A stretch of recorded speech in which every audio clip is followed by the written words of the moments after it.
The Hundredth Monkey Effect. The Hundredth Monkey Effect was first introduced by biologist Lyle Watson in his 1980 book, Life Tide. He reported that Japanese primatologists who were studying macaque monkeys in the wild in the 1950s had stumbled upon a surprising phenomenon. His book was soon followed up with a deeply inspired work by Ken Keyes in 1981 called The Hundredth Monkey Effect. In this, Ken Keyes made an impassioned appeal for an end to the Cold War and its policy of mutually assured destruction. Here, in the words of Ken Keyes, is a description of the key elements of the Hundredth Monkey Effect. The Japanese monkey, Macaca fuscata, had been observed in the wild for a period of over 30 years. In 1952, on the island of Koshima, scientists were providing monkeys with sweet potatoes dropped in the sand. The monkeys liked the taste of the raw sweet potatoes, but they found the dirt unpleasant. An 18-month-old female named Emo found she could solve the problem by washing the potatoes in a nearby stream. She taught this trick to her mother. Her playmates also learned this new way, and they taught their mothers too. This cultural innovation was gradually picked up by various monkeys, before the eyes of the scientists. Between 1952 and 1958 all young monkeys learned to wash the sandy sweet potatoes to make them more palatable. Only the adults who imitated their children learned this social improvement. Other adults kept eating the dirty sweet potatoes. Then something startling took place. In the autumn of 1958, a certain number of Koshima monkeys were washing sweet potatoes. The exact number is not known. Let us suppose that when the sun rose one morning, there were 99 monkeys on Koshima Island who had learned to wash their sweet potatoes. Let's further suppose that later that morning, the 100th monkey learned to wash potatoes. Then it happened. By that evening almost everyone in the tribe was washing sweet potatoes before eating them. The added energy of this 100th monkey somehow created an ideological breakthrough. But notice, a most surprising thing observed by these scientists was that the habit of washing sweet potatoes then jumped over the sea.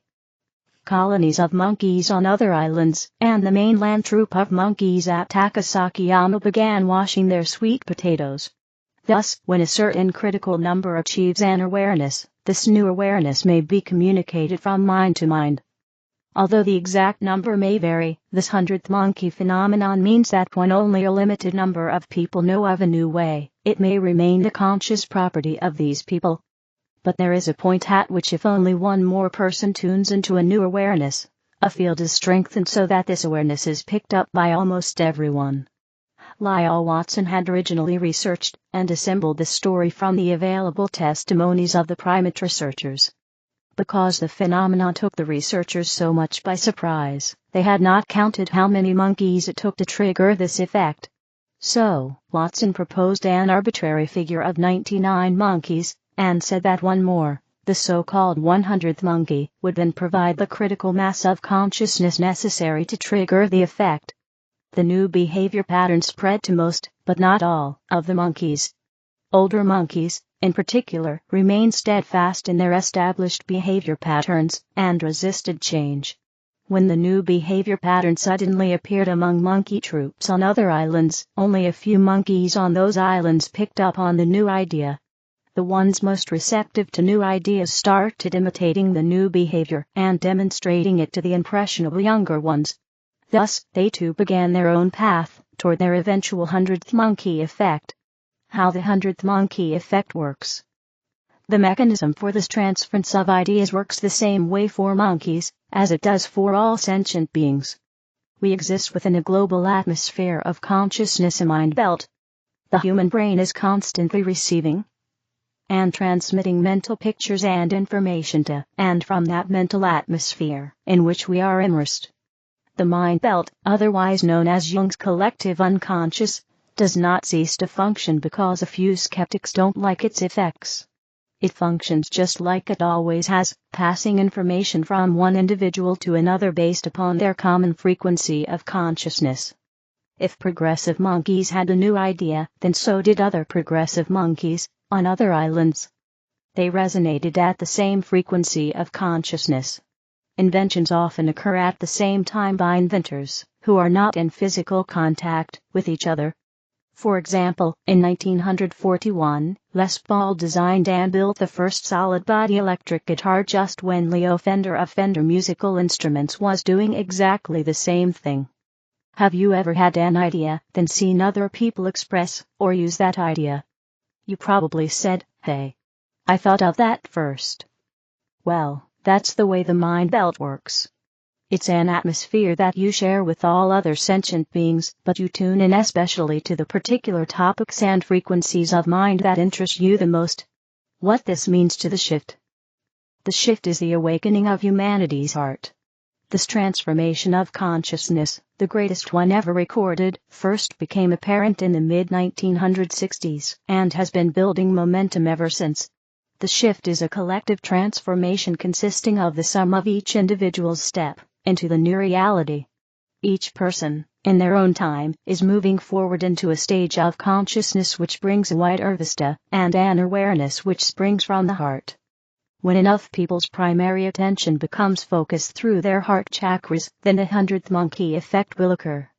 When enough people have gone through their personal version of the shift to the new consciousness, then a critical mass will form, and suddenly everyone will become aware of the new reality and its heart-centered values.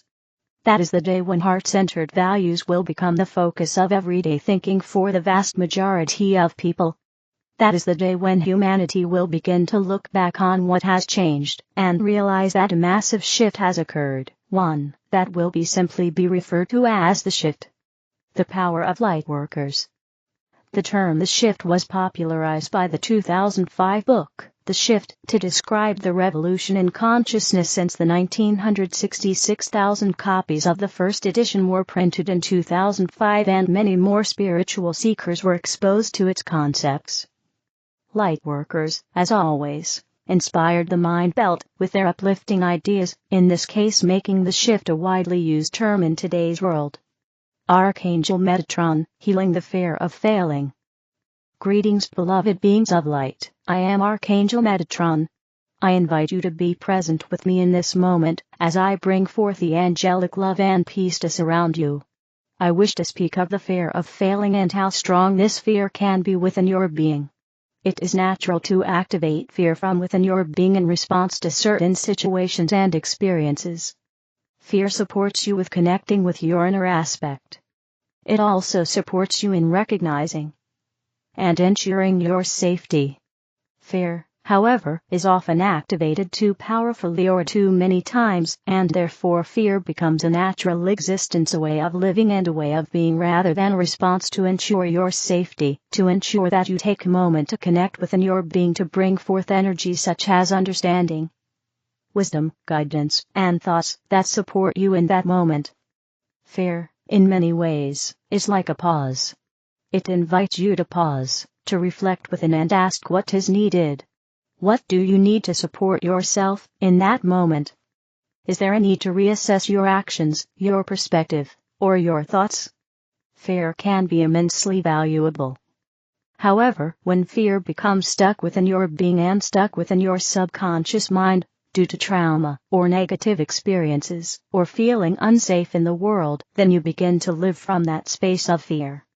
Therefore, not only are you connecting with, energizing, and experiencing fear within your own being, you are also projecting it into your own reality.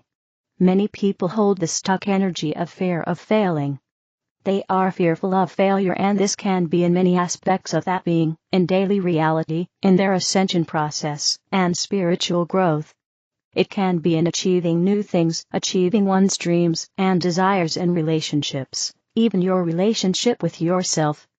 Imagine for a moment that in your relationship with yourself, you may have this stuck energy of either thinking that you are failing, or a fear of failing.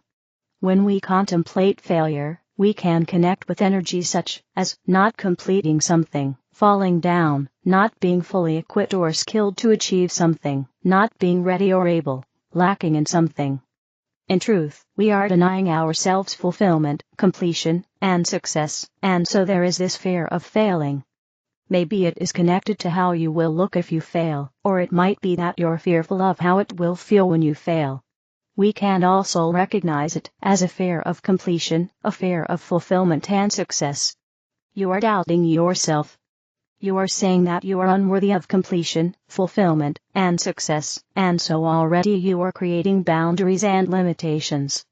You are creating an element of concern and worry and a lack of belief in your abilities, while also creating a belief that even though you may try, you will not succeed. If you are embarking upon a journey with these energies, you can imagine that the journey would be tremendously challenging. Every being has this energy of fear and failure, maybe only minutely, or to a great extent. To some extent it ensures that you are safe. You stay in the surroundings, in the embodiment that you understand and you already know, and yet you are denying yourself connection with the Creator, because we can recognize that fulfillment, completion, and success are also a connection with the Creator, and when fear is present, fear of failure, you are denying yourself connection with the Creator, and the Creator within you, for the journey. Therefore, you are trying to walk a pathway, or a journey, without support, and you are trying to complete something without the presence of support, love, and connection. So, how do we overcome this? Because you may hold these energies from another lifetime, or from this lifetime, may be something that occurred in your childhood. The most appropriate and beneficial thing to do is to recognize the fear, and recognize the fear of failure. Just recognizing it, accepting it, exploring it, thinking about it, and letting the words of fear and failure talk to you, telling you what it's like, then you have a greater understanding.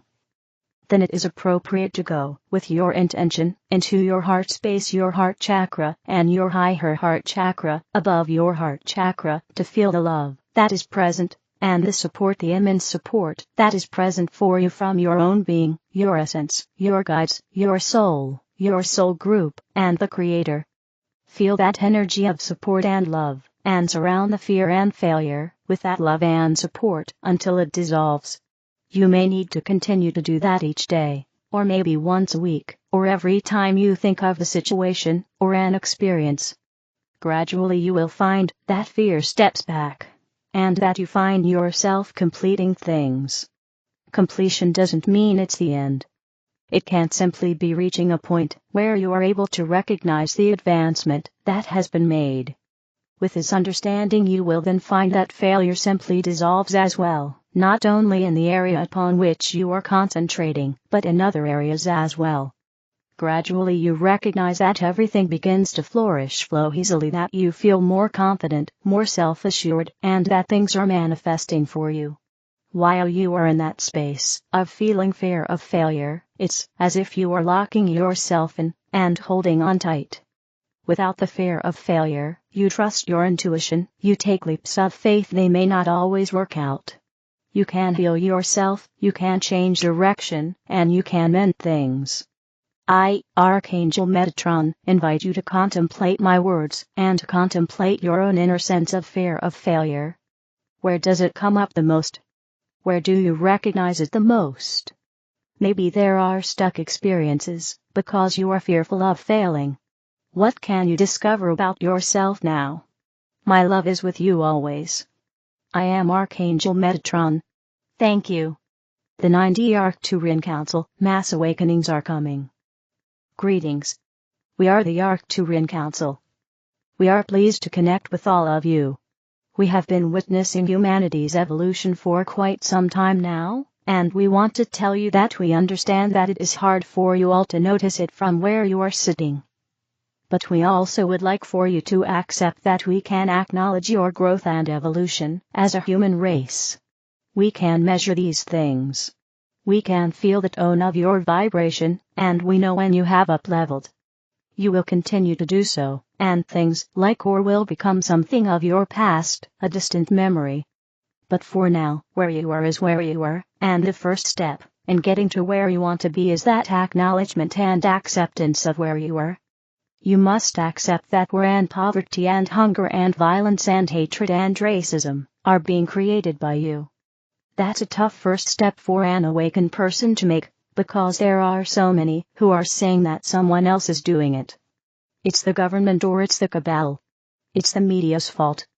But when you take ownership of your creation, and acknowledge that what you're creating today is much better than it was 500 years ago, then you can experience the catapulting forward of your consciousness.